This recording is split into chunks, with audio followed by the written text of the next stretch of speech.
Cuando una clínica de fertilidad habla de tasas de éxito, ¿qué significa realmente esto? ¿Cómo sabemos si un laboratorio es bueno? ¿Cómo se comparan resultados entre centros? ¿Y qué tan importante es que existan registros y auditorías en reproducción asistida? Hoy hablaremos de datos, calidad y medicina basada en evidencia, una parte silenciosa pero fundamental de la reproducción asistida moderna. Bienvenidos a la segunda temporada de La Ciencia de la Fertilidad, un espacio de la Asociación Mexicana de Medicina de la Reproducción donde acercamos la ciencia reproductiva a un lenguaje claro, humano y confiable. Aquí conversamos con especialistas de los temas que realmente importan en la consulta y te ayudamos a entender mejor tu fertilidad, ya seas paciente, médico o estés formándote en esta especialidad. Porque cuando la información es clara, las decisiones son mejores. En reproducción asistida, medir resultados no es burocracia, es la única manera de saber que estamos haciendo las cosas bien, porque medir resultados salva pacientes, mejora laboratorios y nos permite ofrecer pronósticos reales. El día de hoy, en este capítulo, tengo a un muy buen amigo y a un excelente médico, biólogo de la reproducción y director regional de la Red Latinoamericana de Reproducción Asistida, el doctor Armando Roque, bienvenido, con el cual vamos a platicar mucho acerca de qué significa registrar datos, por qué es importante hacerlo y todo lo que implica poder llevar a cabo este tema.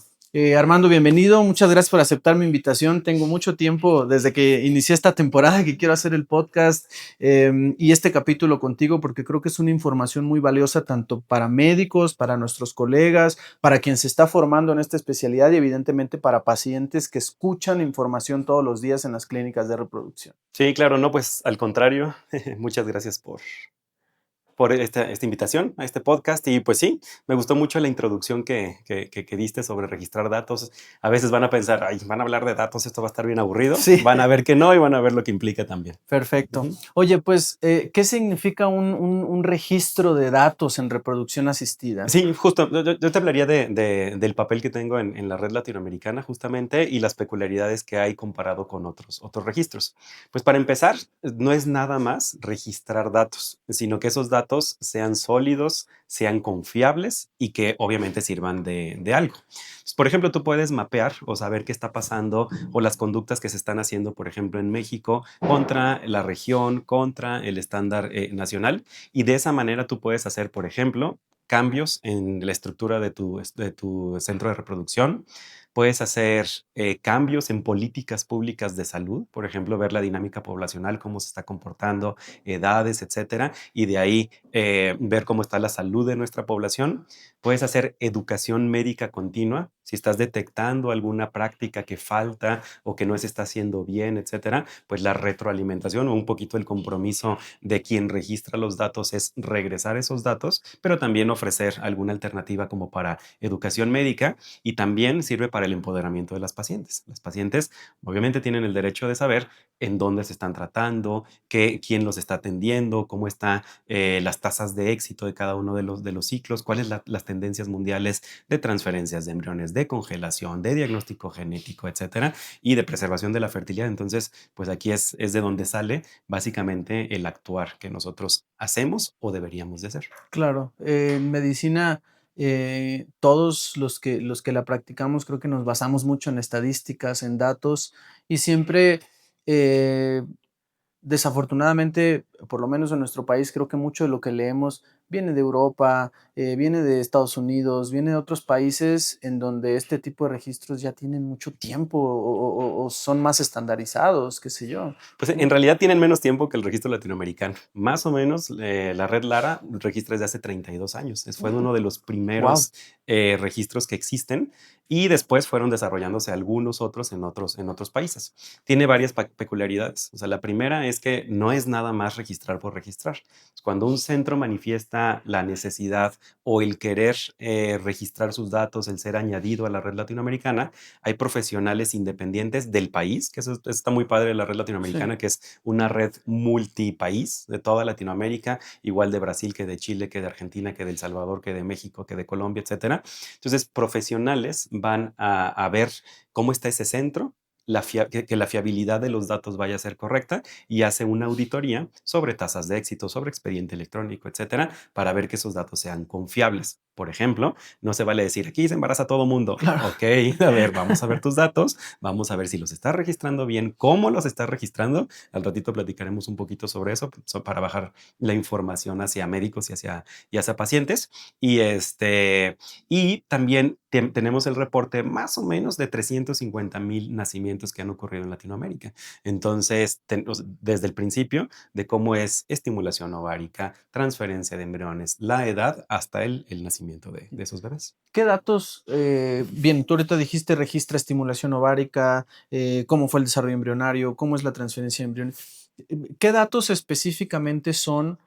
Porque evidentemente esto es algo muy transparente, esto de repente a lo mejor las clínicas se interpreta el hecho de, híjole, voy a transparentar mucho mis datos y eso no sé si me va a ser contraproducente, sobre todo con todo este boom que hay ahorita en redes sociales en cuanto a marketing. Eh, ¿Qué tanto es lo que se comparten datos en la red latinoamericana? Justo está también bien padre. O sea, son anónimos completamente los datos. Yo, como director regional, yo no puedo ver los datos más que los de mi clínica. Claro. Yo no puedo ver los datos de la clínica de al lado. Entonces pueden decir, bueno, pues entonces, ¿de qué sirve? Ahí les va varias cosas. Por ejemplo, el registro americano, el de Estados Unidos, pues lo que hacen es tener un registro abierto. Entonces, tú puedes, por ejemplo, meterte al sistema del SART y tú puedes ver, bueno, pues cuántos se les embarazarán a este doctor que me recomendaron para ir a ver en tal ciudad de Estados Unidos. Tú puedes ver las tasas de éxito. Eso no es del todo correcto o no se aplica adecuadamente como debería, porque imagínate que si a ti te va a ver una paciente en lo que mencionabas de boom de redes sociales, de datos, etcétera, y tú tienes una paciente que a priori sabes que va a ser de mal pronóstico, por ejemplo, una paciente de 43 años con óvulos propios, con baja reserva ovárica, con sobrepeso, obesidad, etcétera, pues, o sea, si tú vas a meter, o tú ya sabes que esa tasa de éxito no va a ser la ideal, no va a ser 40, 50, 60% de posibilidades de éxito, sino 15, 16, 20%. Entonces, cuando lo haces abierto, eso da un sesgo a decir, ¿sabes qué?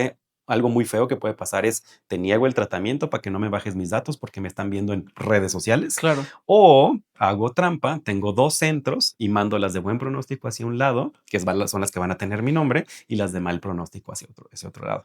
Esas prácticas suceden y eso sesga mucho la información que pueden tener. O sea, uno, como médico o una paciente, como pareja, una pareja que llegue a un centro de reproducción, tiene que saber, y la pregunta muy concreta es, oiga doctor, ¿me voy a poder embarazar? ¿Y cuáles son mis posibilidades? Y de ahí, como los números que tú pongas en el numerador y denominador, esos van a decir cuáles son las posibilidades de éxito. Y aquí también cada quien lo truquea como siempre. Hay una forma como se deben de reportar los datos, al ratito platicamos sobre eso y eso es importante. Otra cosa que mencionabas es esa discrepancia que hay entre los datos de una región u otra, de México contra Europa, contra Estados Unidos, etcétera. Y eso está bien importante. Nosotros nos guiamos por normas de práctica clínica, pero esas normas o guías de práctica clínica de estimulación ovárica de la Sociedad Europea, etcétera, esos vienen justamente de la recopilación de datos. Entonces, ¿qué tanto nuestra población se parece a lo que está pasando en esas guías y qué tanto deberíamos de utilizar esas guías para, como ley, no deberíamos, spoiler, para nuestra población? ¿Verdad? ¿Qué tanto aplican dosis pequeñas de poblaciones europeas, 150 unidades para fertilización in vitro en mujeres cuya media son 27 años, contra lo que vemos en México y en Latinoamérica? Justo esa es mi pregunta, porque evidentemente no puedes comparar los resultados de la paciente europea con la paciente mexicana y bueno, no sé, tú dime si es comparable la paciente mexicana con la argentina, con la brasileña. ¿Qué es lo que has visto tú de recopilar estos datos, de un poco ver las comparativas? Sí, claro. O sea, nosotros hemos visto todo y pues de lo que se va midiendo y también ejercicios muy interesantes que, por ejemplo, no es de un solo país. ¿Y eso qué tiene que ver, por ejemplo, con la legislación particular de cada país? Si habláramos a nivel mundial, ¿cómo nos comparamos nosotros, por ejemplo? Entonces, en Alemania, o sea, que de hecho, en los últimos 5 años, todo el mundo ha volteado a ver como el registro alemán, de hecho, 2 compañías farmacéuticas muy grandes, que con el mismo registro nos daban resultados diferentes en favor de una u otra gonadotropina, pues el registro alemán también tiene sus particularidades. Por ejemplo, en Alemania, por ley, o sea, no puedes llevar a día 5 no puedes hacer diagnóstico genético preimplantación y a priori ya tienes sesgados esos datos. Claro. Fertilizas y el día siguiente se congela. Se compara eso con la práctica que nosotros hacemos, no se compara en nada. Nada. Número 2, hay un estudio muy bonito que se llama IRIS, el estudio IRIS. Entonces, no es específicamente para población mexicana, pero ejemplifica muy bien cómo el tener los mismos criterios de inclusión en un estudio, el tener el mismo medicamento aplicado de las mismas indicaciones para dos poblaciones diferentes. Este estudio validaba, por ejemplo, la utilización de una gonadotropina en población europea y específicamente en población muy seleccionada hindú, pero en la misma población, en los mismos criterios de inclusión. Y las respuestas eran completamente diferentes. Y es algo que en Latinoamérica siempre nos han dicho. O sea, no, bueno, pues es que en Latinoamérica pues responden peor y muy probablemente pues son sus genes o la idiosincrasia de ustedes. O sea, hay mediciones que nos Sí. pueden llevar a platicar un poquito sobre eso, cuáles son las diferencias que nosotros tenemos. Y por lo tanto, un ejemplo muy sencillo, la guía de estimulación de la Sociedad Europea. Entonces, si la siguiéramos al pie de la letra, pues obviamente para pacientes mexicanas, más de 35 años, allá utilizan monoprotocolo, solo FSH, por ejemplo. Para nosotros es obvio que necesitamos utilizar un boost de LH porque la media a la que, y eso es medido por Red Lara, la media a la que llegan a nuestros centros de reproducción para un tratamiento son 38 años. Fíjate. Contrario a menos de 35, por ejemplo, que sería, entre comillas, el ideal, por ejemplo, para preservar la fertilidad, etcétera. Entonces, esas diferencias, nada más por educación de la población, por accesibilidad de la población, que también está medido, por sobrepeso de nuestra población, 80%, etcétera, por antimuleriana, de Claro. cómo se comporta la antimuleriana en nuestras poblaciones diferentes a ellos, pues eso puede ejemplificar muy fácilmente cómo sí necesitamos hacer algunos ajustes y tener nuestros propios datos para poder tener nuestros propios lineamientos para nuestra población. Qué interesante. Quiere decir, por ejemplo, vaya, si hay por ejemplo, una clínica que reporta en México, otra que reporta en Brasil y otra que reporta en Argentina. Ujú. Quiere decir que si una pareja viniera a esa clínica en México, fuera a esa clínica en Brasil o fuera a esa clínica en Argentina y pidiera esas tres opiniones, debería estar recibiendo prácticamente el mismo porcentaje de éxito. Es correcto. O sea, por centro acreditado por la red latinoamericana, que es por los que nosotros podemos ver, los Sí. que nosotros podemos medir y por los que nosotros podemos responder también. Y en teoría, las condiciones o los KPIs en el laboratorio que tengo entendido que también se miden, deben de ser los mismos, por ejemplo, en ejemplo, estos tres países. Exacto. Ahí la última publicación que tenemos, siempre durante los últimos 30 años se ha publicado los datos de ese año en particular. Todos los registros internacionales por el análisis de datos, porque se tienen que registrar, tienen un delay como de 2, 3 años más o menos. La última publicación que está en el RBM Online, Red Lara publica al mismo tiempo en JBRA Ajá. y en RBM Online los datos de registrados para ese año en particular. En el último año, por ejemplo, a un dato muy contundente y muy interesante. O sea, lo que hicimos nosotros, por ejemplo, cuando te platican un embrión euploide, y esa es información que pasa a los pacientes, que pasa Sí, a todo claro. mundo. Bueno, pues si tú tienes un embrión que es genéticamente sano, tus probabilidades de éxito, lo más probable es que ronden un 50 o 60%, haciendo un single embryo transfer seleccionado con diagnóstico genético preimplantación. ¿Qué pasa? Cuando nosotros vemos ese mismo embrión, pero pasado en diferentes clínicas, lo que hicimos fue percentilar esa transferencia de ese embrión, en teoría el mismo embrión genéticamente euploide, en diferentes clínicas y lo percentilabas en la tasa de éxito 10, 20, 30, 60, 70. Entonces ese mismo embrión en algunas clínicas puede tener una tasa de éxito tan baja como un 16% Imagínate. y otros centros tan alta como un 60%.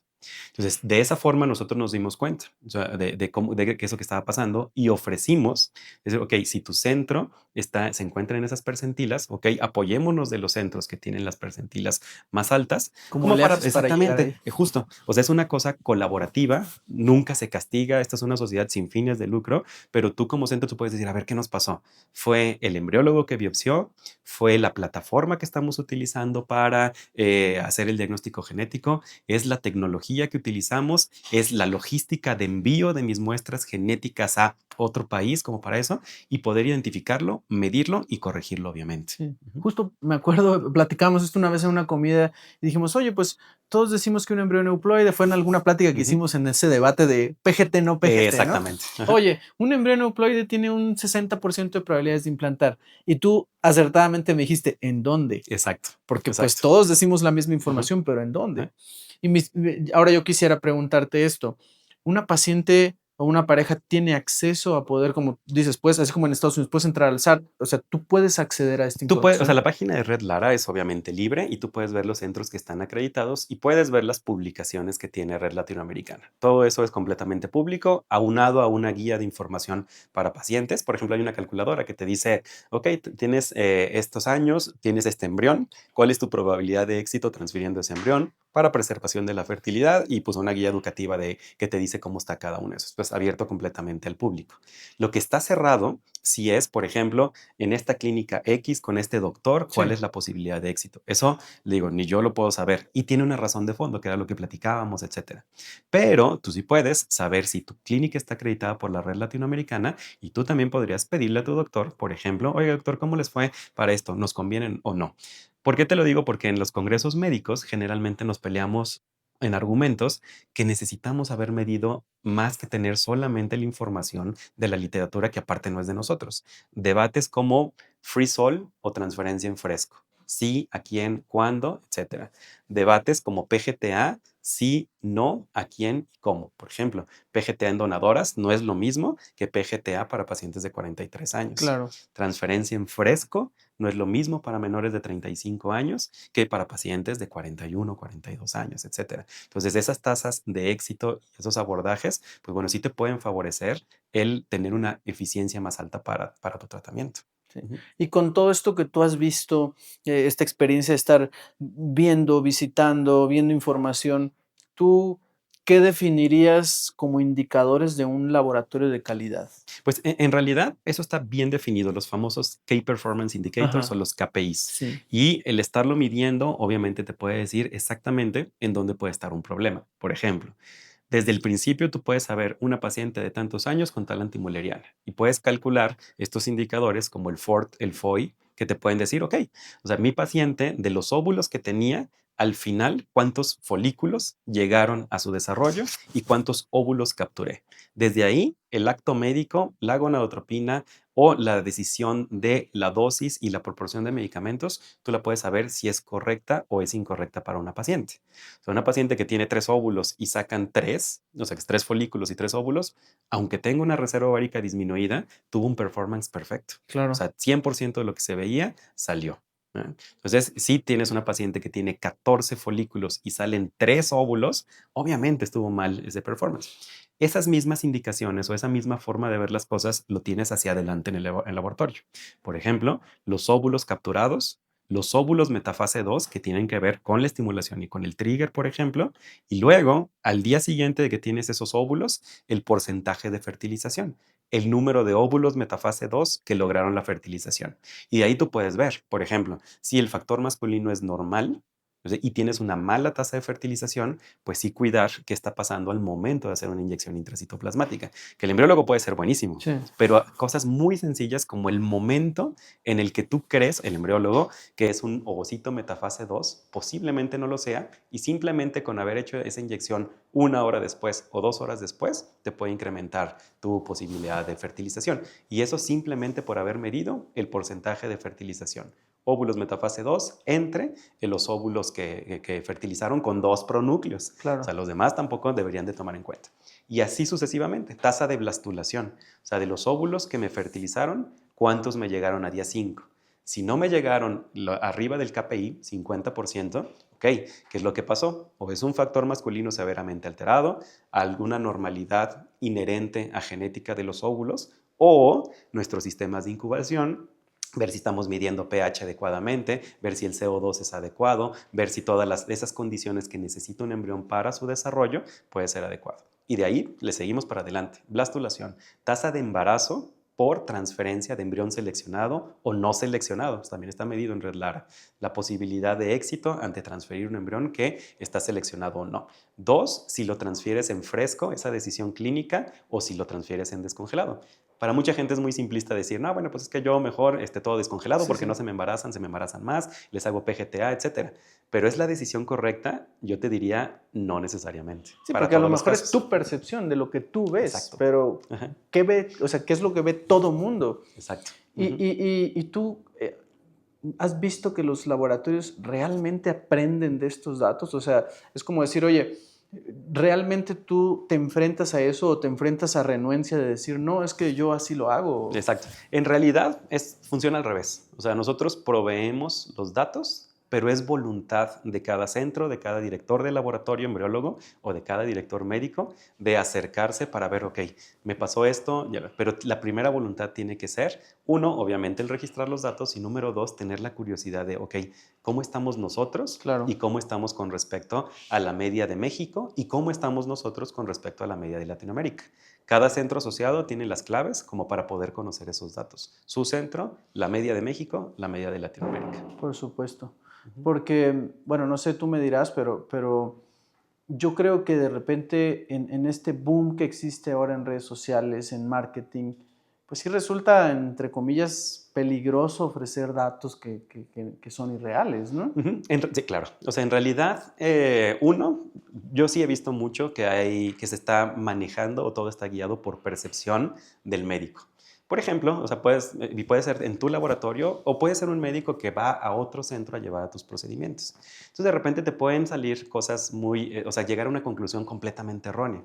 Por ejemplo, bueno, es que cuando yo utilizo EmbryoGlue se me embarazan menos, cosa que va en contra de toda literatura, por ejemplo, y que no tiene ningún sentido biológico, pero en vez de checar si se te elevó la progesterona, la estimulación que Sí. tuviste, el trigger, o si el PPOS para esa paciente no fue adecuado, le echas la culpa a alguien o a alguna cosa que no tendría ningún sentido. Entonces, cuando tú ves, por ejemplo, en ese sentido, los diferentes performances de los diferentes embriones, de las diferentes incubadoras, etcétera, de esa misma época, tú te puedes dar cuenta muy fácil, pero tiene que haber la voluntad de medirlo. Para un centro y para un embriólogo que está dentro de la red es muy fácil. Para un médico externo a un centro de reproducción, no es tan fácil Claro, poder porque acceder a ¿cómo esos puedes, o datos. sea, cómo puedes saber esos datos? Te basas en la experiencia de lo que haces y cómo te va cuando llevas al... Exactamente, pero no tienes todos los datos para llegar a conclusiones a menos que los pidas. Entonces, una clínica sí debería de ser transparente con sus Sí, datos. sí. ¿Por qué? Porque supone que lo mediste y no estás exento de que haya algún KPI que se te haya caído momentáneamente, pero si lo mediste, lo puedes corregir muy rápido. Si no lo mides, no te diste cuenta hasta que pasaron meses de tener tasas sostenidas bajas de embarazo. Es bien importante medirlo. Puede ser tan rápido como en una semana se corrige. A ver, ¿de dónde vienen estos medios? ¿Qué le pasó? ¿Hubo algún problema en cadena de frío? Y luego, o sea, cuando lo haces al revés, tú dices, oigan, o sea, ves que te está bajando la tasa de éxito y tu embriólogo le pregunta a otros centros para ver si también les pasó lo mismo. Y luego, por fin nos dimos cuenta que sí algo pasó. Y cuando haces esa vía, pasaron 3 o 4 meses para darte cuenta cuál fue el cambio que hizo un trigger de esa disminución en la tasa de éxito. Si tú lo tienes constantemente medido, 2, 3 días te puedes dar cuenta y se corrige. Claro.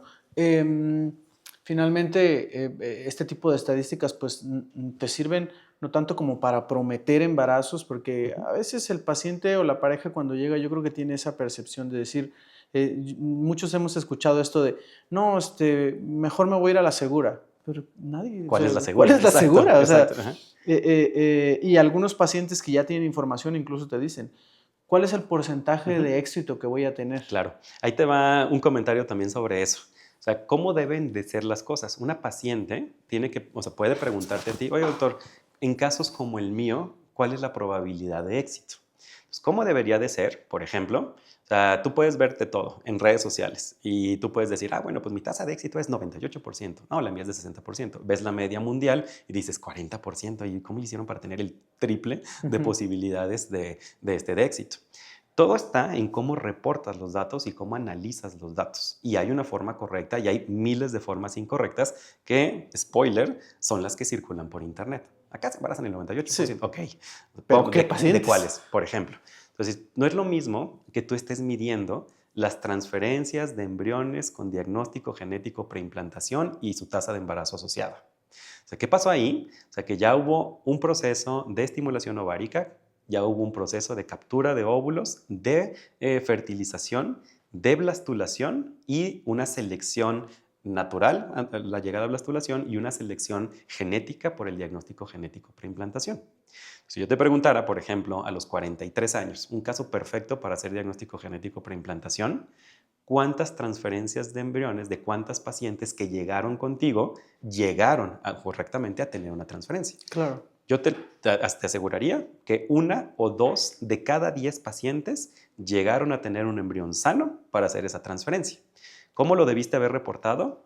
20%, 15% de posibilidades de éxito. Es decir, 1 de cada 20, o 1 de cada 10 o 2 de cada 10.